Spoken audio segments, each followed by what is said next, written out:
Las ruinas de Ampurias se encuentran a 2 kilómetros de La Scala, en el Golfo de Rosas de la provincia de Gerona, España.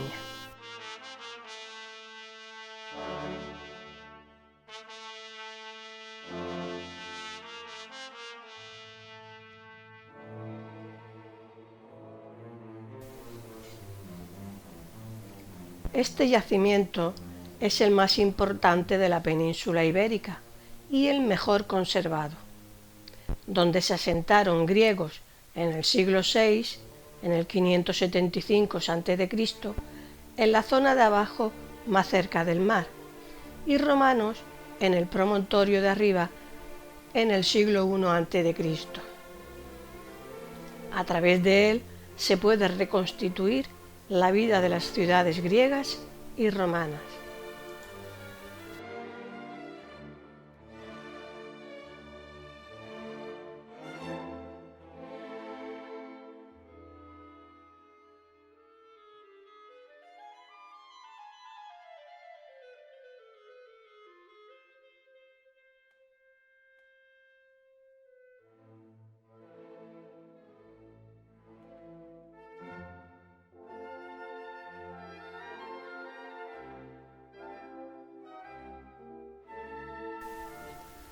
Los griegos que fundaron Ampurias no procedían ni de Atenas, ni de Esparta, ni de Olimpia.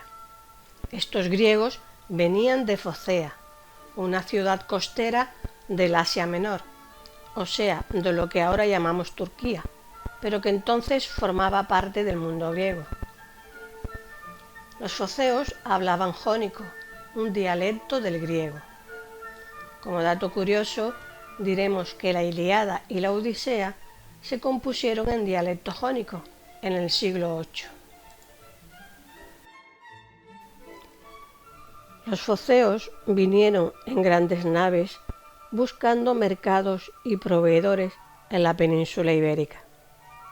Los comerciantes griegos facilitaban a las comunidades indígenas todo tipo de productos manufacturados, perfumes, cerámicas, joyas, tejidos, a cambio principalmente de cereales y metales. Se cree que con el permiso de los indígenas, o sea, de los íberos que ocupaban esta zona desde el siglo IX a.C., los foceos establecieron el puerto en San Martín de Ampuria, de la península ibérica, entre los ríos Ter y Fluvià, para que sus aguas dulces regaran sus tierras y fueran vías de penetración comercial hacia el interior.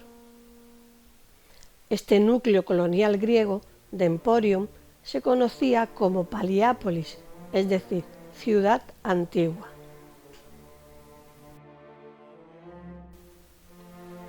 Poco después del primer asentamiento griego en la Paliápolis, los emporitanos establecieron hacia mediados del siglo VI a.C. un nuevo núcleo urbano al sur de la hondonada portuaria, la Neápolis o Ciudad Nueva. El nombre de la colonia griega de Emporium, Empurias o Ampuria significa mercado, un nombre muy significativo que indica la naturaleza principalmente comercial de la presencia griega en la península ibérica.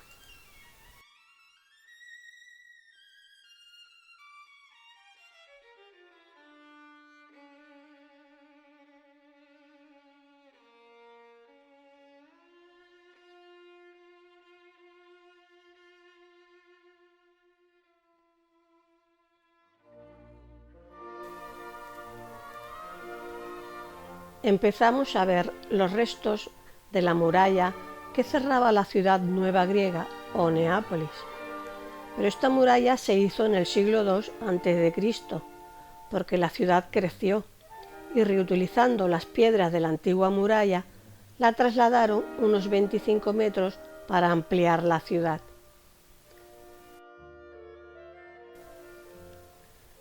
La creciente prosperidad de Emporium se manifiesta en el auge urbanístico que experimentó la ciudad hasta llegar a su máxima expansión en época helenística en el siglo II a.C., precisamente cuando ya formaba parte de la provincia romana de la Hispania Citerior.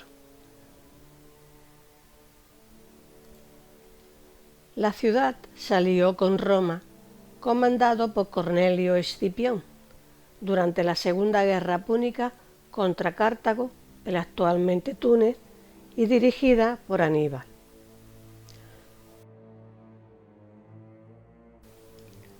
Con el tiempo, la presencia de Roma influyó tanto al pequeño núcleo griego que los propios griegos se fueron romanizando, hasta que durante el principado de Augusto se le fue concedida la ciudadanía romana, haciendo que el núcleo griego y el romano acabaran físicamente unidos. A partir de la época Flavia, año 69 a.C., Emporiae entró en un proceso de regresión económica y demográfica, que produjo el abandono paulatino de toda la ciudad romana y de la Neápolis griega.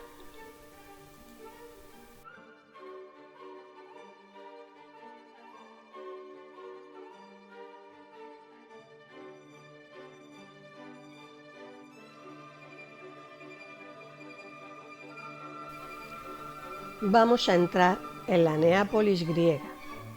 Observamos las ranuras en los muros donde encajaba una reja de hierro que hacía de puerta.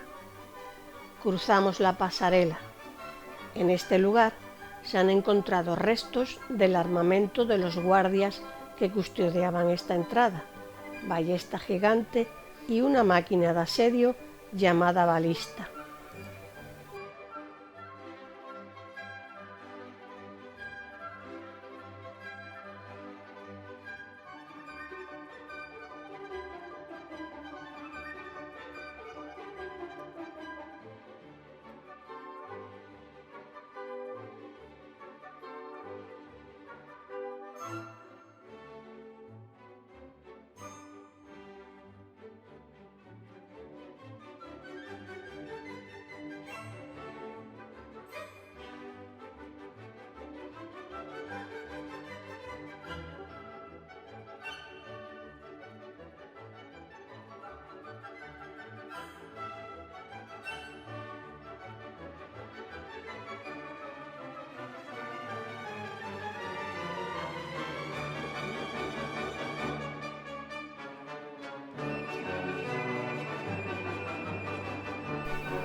A la izquierda de la pasarela vemos el santuario de Asclepio, el dios de la medicina, llamado Esculapio por los romanos.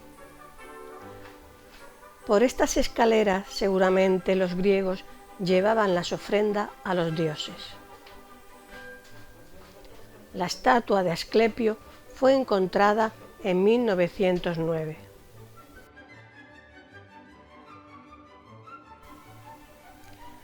A pesar de que se conocía el emplazamiento exacto de la ciudad romana y griega, desde el siglo XV, las excavaciones no comenzaron hasta 1908.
A la derecha de la pasarela vemos restos de unas columnas que en su día sostuvieron una galería cubierta.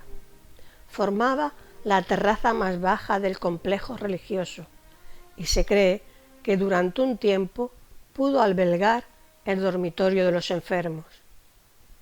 Más tarde, en el centro del pórtico, se edificó un templo dedicado a dos divinidades egipcias, la diosa Isis y el dios Serapis. Se puede ver todavía una de las dos escaleras que daban acceso al templo.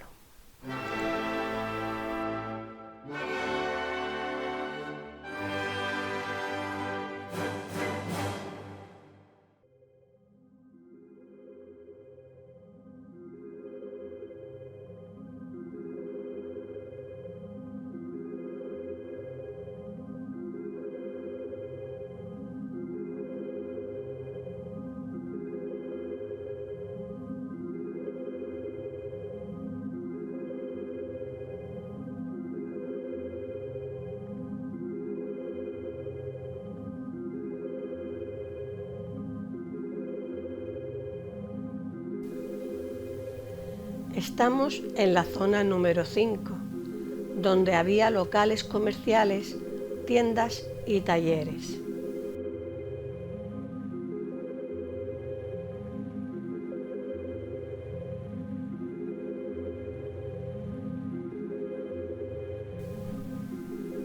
A ras de tierra vemos una serie de depósitos que conservan resto de un recubrimiento impermeabilizante. Una de las cubetas es relativamente pequeña y cuadrada. Es donde salaban los peces. Aquí había una factoría de salazones del siglo I a.C., cuando este sector era un barrio secundario y portuario de la ciudad romana. El pescado, y muy especialmente el atún, se troceaba, se visceraba, se cortaba y se limpiaba con agua abundante. Después se salaba y se dejaba macerar en cubetas.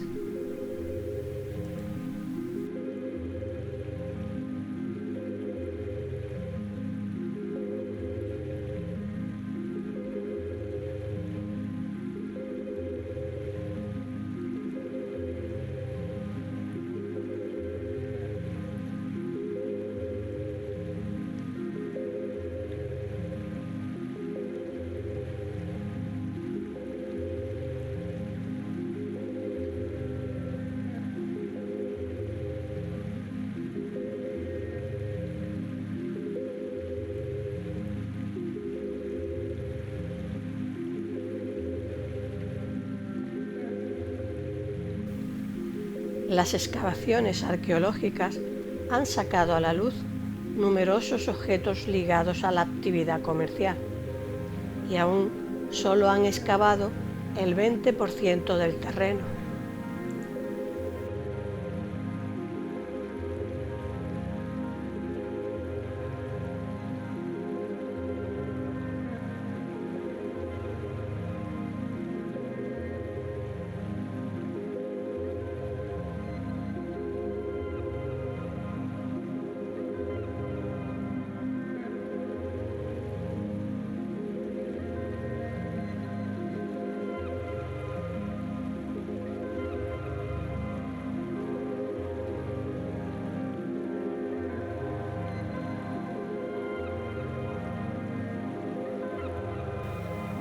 Estamos en la zona número 6, en la casa del peristilo, aunque esta no es casa cualquiera, salta a la vista.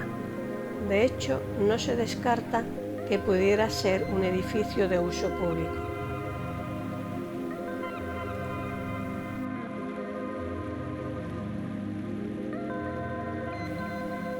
Nos fijamos en algunos muros que están divididos por una capa de mortero que forman una línea continua.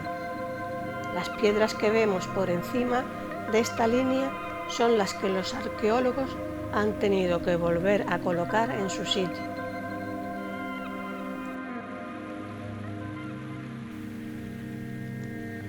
Estas columnas del peristilo están hechas con materiales modernos, sirven únicamente como referencia visual y con finalidades divulgativas.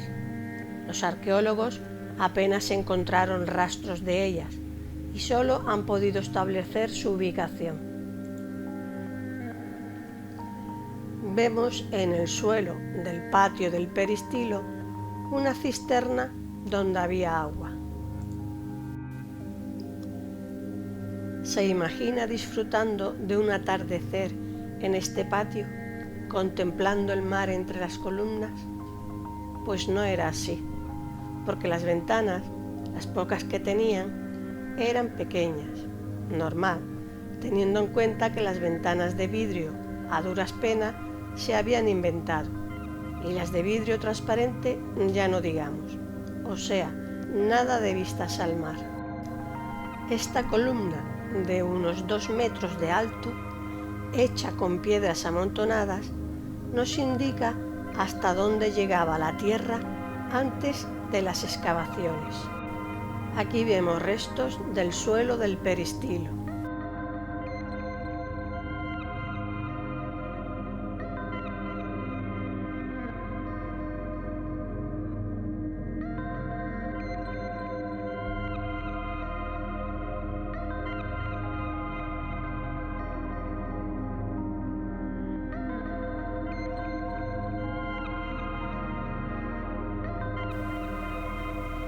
Estamos en la zona número 7, donde está la cisterna pública y un mercado de época romana llamado Macellum. Esta gran cisterna rectangular ahora está desprovista de cubierta, pero antes estaba cubierta. Observamos los agujeros que aún pueden verse para encajar las vigas que sostenían la cubierta. Nos fijamos en las aristas verticales de la cisterna, reforzadas para evitar filtraciones.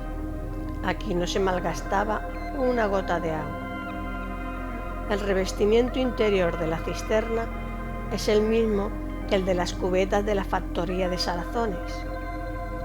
Está hecho con una mezcla de cal, arena y cerámica triturada.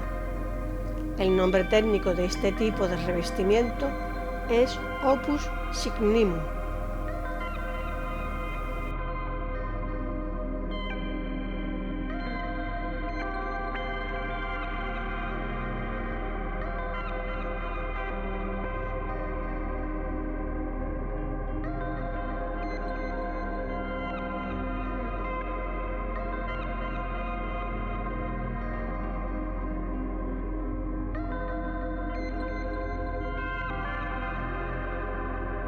Estamos en la zona número 8, donde encontraremos el ágora y la stoa. El ágora era la plaza mayor de las ciudades griegas. En ella convergían la actividad política y la económica. Y la stoa es el equivalente a una cámara de comercio de nuestros días.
Al fondo observamos los restos de una iglesia paleocristiana. La forma semicircular del ábside es uno de los pocos restos visibles de aquella iglesia primitiva construida sobre unos baños públicos.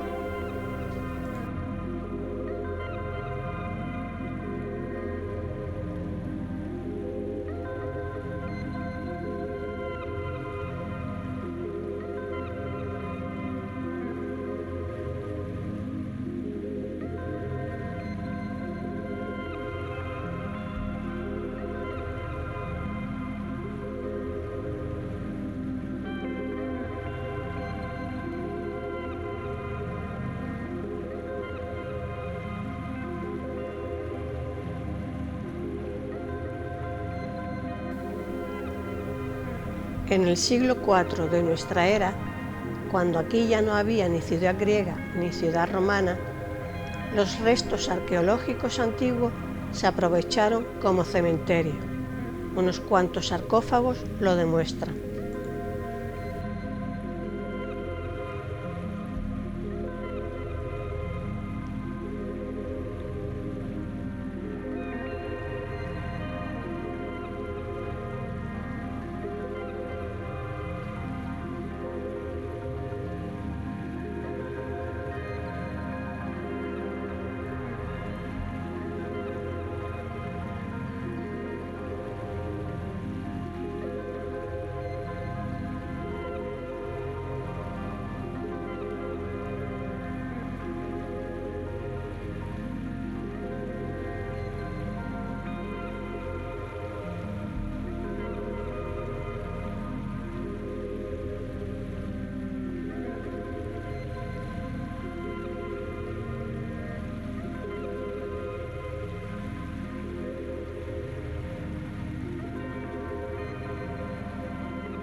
La zona número 9 corresponde a la casa de la inscripción griega.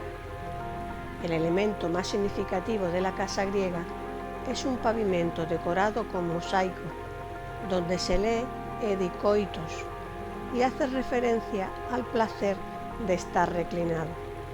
Esta inscripción en un mosaico no la pudimos ver porque los mosaicos del yacimiento se cubren durante el invierno para protegerlos de las heladas.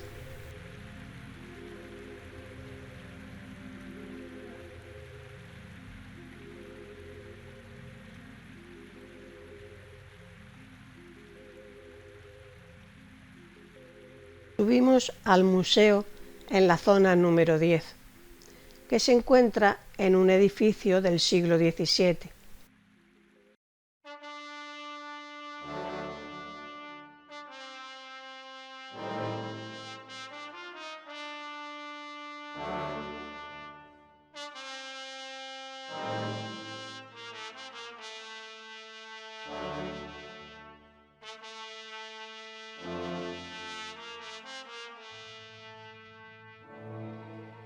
Desde el edificio del museo tenemos unas vistas muy interesantes del yacimiento griego y de toda la costa.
Entramos en la sala de la escultura original Esclepio y otros objetos escultóricos. Vemos un pie de una estatua, posiblemente de una divinidad femenina, calzada con sandalias. Vemos la cabeza y la parte inferior de lo que ha sido interpretado como una imagen de Apolo Licio. Observamos la peana o fragmento escultórico de una serpiente del siglo II a.C., Por este hallazgo creyeron al principio que la estatua encontrada era Asclepio, pero el cuerpo conservado de la serpiente no permite en ningún momento su reconstrucción enroscada a un bastón, sino todo lo contrario. Por su talla y disposición, no resulta posible que esta serpiente se enrollase a los pies de un bastón, tal como se sugiere de forma errónea. Estamos ante la estatua encontrada en el yacimiento de Empurias en 1909. La escultura de mármol, a pesar de su nombre popular, no es seguro que represente al dios griego Asclepio o Esculapio, como le decían los romanos, el dios de la medicina, sino al dios alejandrino Serapis. Asclepio siempre se le representa apoyado en un bastón, en torno al cual se enrosca la serpiente. El brazo izquierdo, hacia lo alto, no corresponde de ninguna forma con la iconografía del dios que debe siempre apoyarse en un bastón.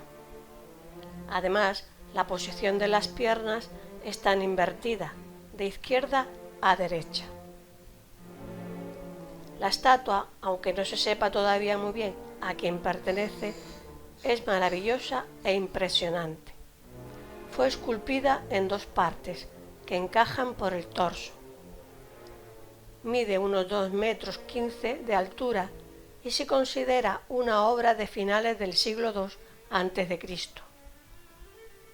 y es reconocida como la obra de arte del periodo griego más importante hallada en el Mediterráneo occidental.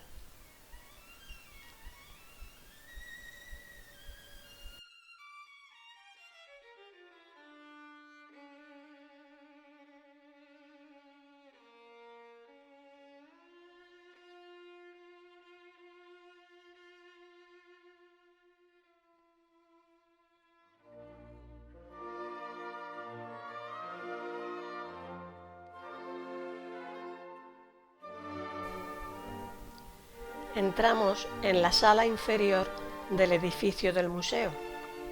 Entre los años 1914 y 1916, Puig i Cadafalch construyó el Museo de Empuria sobre los restos de un antiguo convento de monjes servitas del 1606. En las fotos observamos las excavaciones del 1909, cuando encontraron la estatua que se suponía que era de Asclepio. Las excavaciones del yacimiento comenzaron en 1908. Encontraron objetos de piezas principalmente griegas, romanas y también íberas. Se trata fundamentalmente de vasijas de cerámica, mosaicos, escultura, sarcófagos, joyas y herramientas.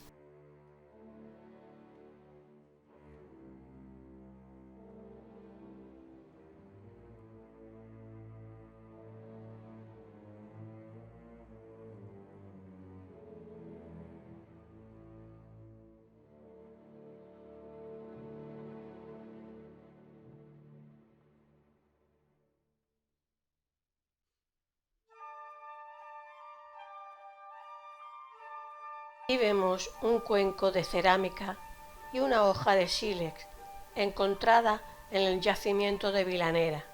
Son de inicios del Neolítico Medio, en torno al 4000 a.C. Magníficas hachas y otras herramientas de bronces hallada en San Martín de Empurias. Vemos el conjunto funerario de la necrópolis de Vilanera, del siglo VII a.C. Aquí observamos cerámica y un cuenco realizado con huevo de avestruz, de procedencia fenicia, hallados en la necrópolis de Vilanera, objetos de bronce incluidos en los ajuares funerarios, encontrados en la necrópolis vilanera, del siglo VII a.C. Aquí observamos otro conjunto funerario, del siglo VI a.C.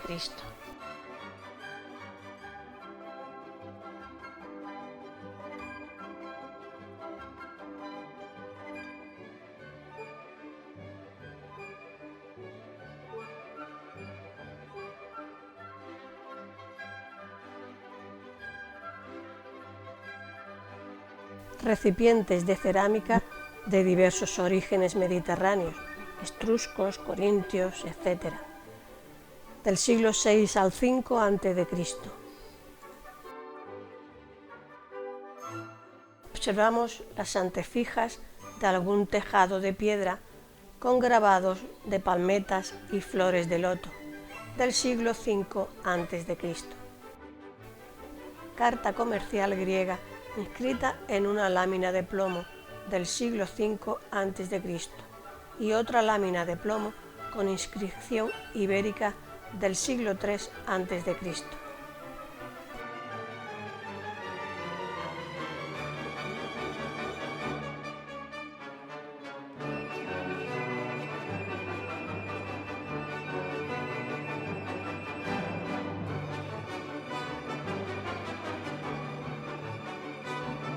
Inscripción en lengua ibérica sobre una lámina de plomo del año 250 al 200 a.C.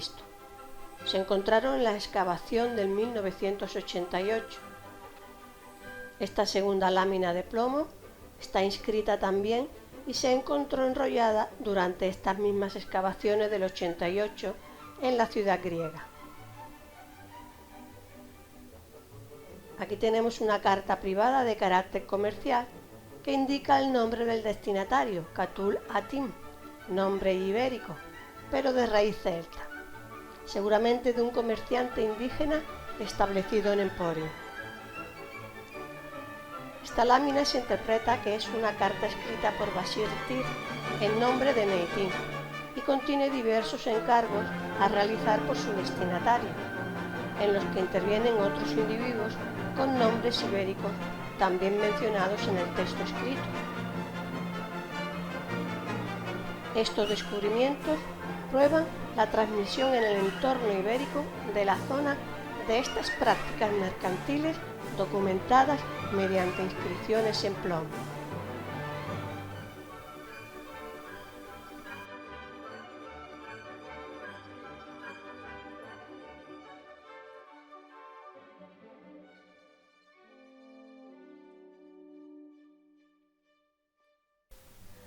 Vaso ritual en forma de gran falo.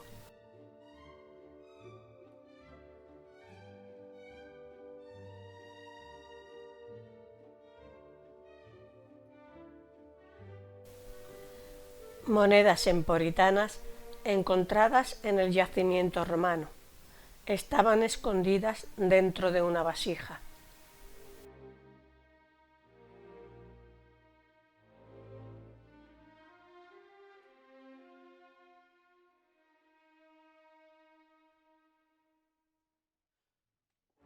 Fragmento de la ley municipal inscrita en una placa de bronce, procedente del foro de la ciudad romana del siglo I a.C.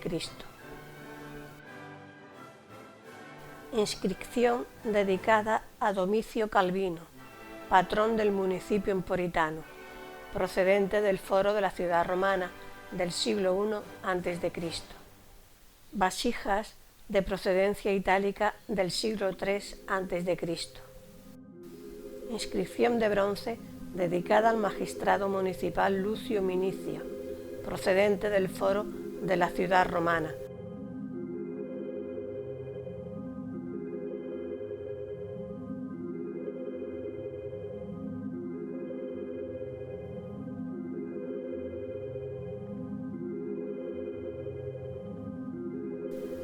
Relieves de mármol que decoraban los pórticos de los jardines privados del siglo I a.C.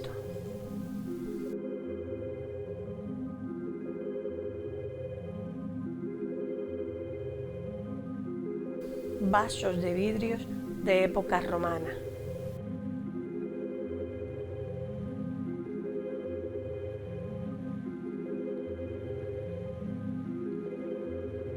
Joyas de oro y de plata de época romana, del siglo I-II a.C.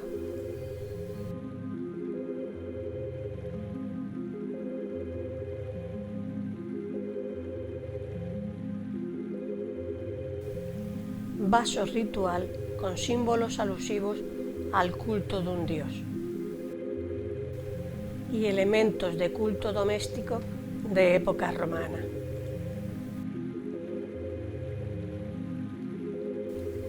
Inscripción funeraria dedicada a Lucy Rossi.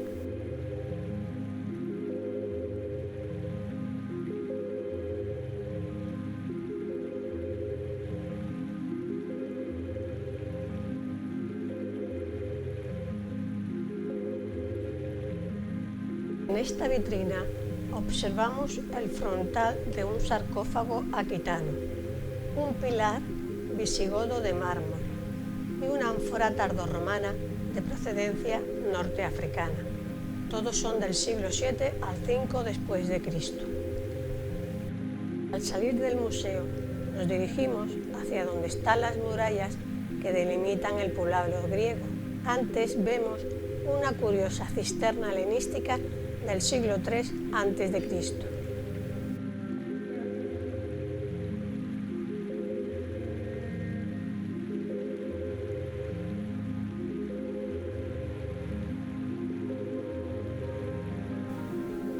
Observamos también los restos de unas casas de modelo doméstica organizada alrededor de un patio o atrio.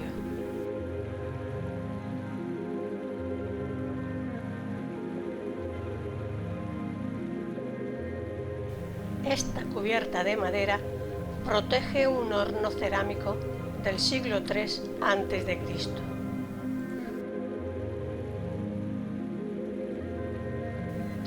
Estamos ya en el límite de la ciudad griega y observamos la muralla.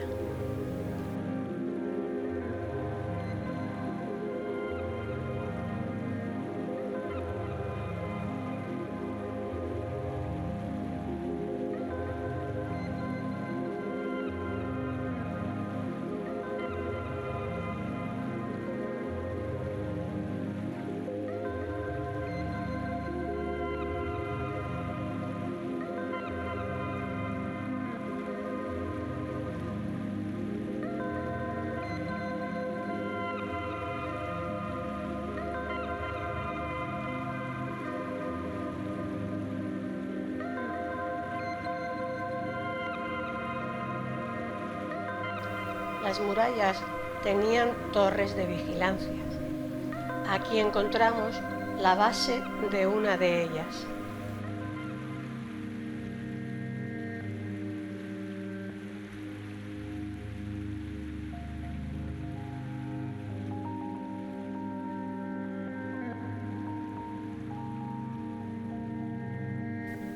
Vemos una panorámica en dron de Ampurias.